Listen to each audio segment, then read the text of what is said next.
নমস্কার বন্ধুরা, আমি অমর্ত্য আপনাদের চ্যানেল ইন্ডিয়ান ফিল্ম নিউজ বাংলাতে আপনাদের স্বাগত। আজকে এই ভিডিওতে আমি ময়দানের ট্রেলারটা নিয়ে কথা বলবো, যেটা কিছুক্ষণ আগে লঞ্চ হয়েছে। সত্যি কথা বলতে গেলে কি একজন ফুটবল প্রেমী হিসেবে বলছি, অত্যন্ত বাজে একটি ট্রেলার হয়েছে, অত্যন্ত বাজে একটি ট্রেলার। এটি ভারতের ফুটবলের স্বর্ণযুগে নিয়ে দেখানো হয়েছে 1952 থেকে 1962। এস.এ. রহিমের জীবনী এটা। তিনি তার কোচিং এ ইন্ডিয়া 1962 সালে এশিয়ান গেমসে সোনার পদক পেয়েছিল। তো তার জীবনীর উপর এটা অ্যাকচুয়ালি। তো সেই রোলটা করেছে হচ্ছে অজয় দেবগন। অজয় দেবগনের অ্যাক্টিং নিয়ে কোনো কথা হবে না। অজয় দেবগন অবশ্যই দুর্দান্ত অভিনেতা, এবং যারা এখানে অভিনয় করেছেন তাদের সেখানে সেরকম ঝলক নেই, কিন্তু তারাও নিশ্চিত ভালো অভিনয় করবেন আশা করি, কারণ ঝলক দেখে যা মনে হয়েছে ঠিকঠাকই আছে। কিন্তু একটা ট্রেলার অতীব জঘন্য, মানে সেই একই প্যাটার্ন। প্রথমে তাকে সবাই অবজ্ঞা করে, তারপরে তার কোনোভাবে হেরে যায়, তারপরে আবার সে কাম ব্যাক করে, মানে এইরকমই ব্যাপার।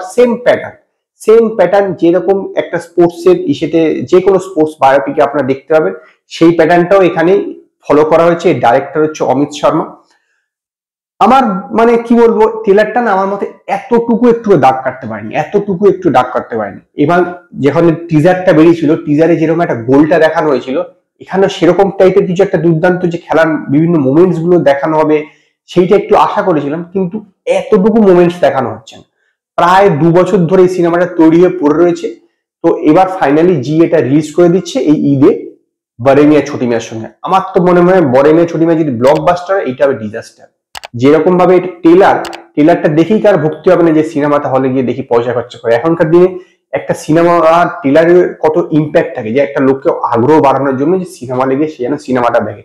এইরকম ট্রেলার যদি বানানো হয় তাহলে সে সিনেমা দেখারও দরকার, ট্রেলার দিকে ভক্তি হচ্ছে না, সিনেমা কেন দেখতে যাবো?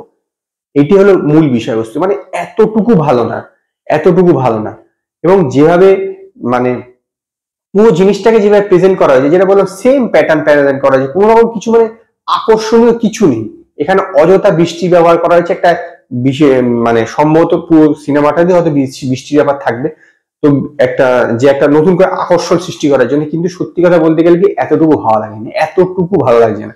যদি কিছু কিছু মোমেন্টস গুলো দেখাতো, যে খেলার দু একটা ঝলক যদি দেখাতো, সেইটা আরেকটু ভালো লাগবে। কিন্তু এখানে এমন ভাবে দেখাচ্ছে একটা হেড মানাকে, যেভাবে মানে কি বলবো, একদমই ভালো না, একদমই ফালতু একটা ট্রেলার বানিয়েছে আমার মতে। কোন রকমই এটার মধ্যে আকর্ষণ নেই। অজয় দেবগনই একমাত্র আকর্ষণ, যা একটু তার স্টাইল গুলো দেখে একটু মানে একটু ভালো লাগছে যাকে বলতে পারি। এমনিতেই এই যেরকম অজয় দেবগন নর্মাল থাকে সেরকম, বিশেষত্ব আলাদা রকম ভাবে কিছু স্পেশালিটি কিছু ব্যাপার নেই। কিন্তু ট্রেলারটা অতীব জঘন্য, একদম অতীব জঘন্য।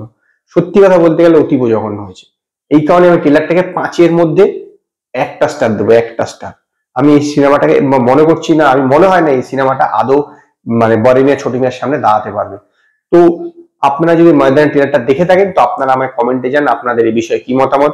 যদি আপনাদের এই ভিডিওটা পছন্দ হয় তো লাইক করুন, কমেন্ট করুন, শেয়ার করুন, আর নতুন নতুন আপডেটের জন্য আমার চ্যানেলকে সাবস্ক্রাইব করুন।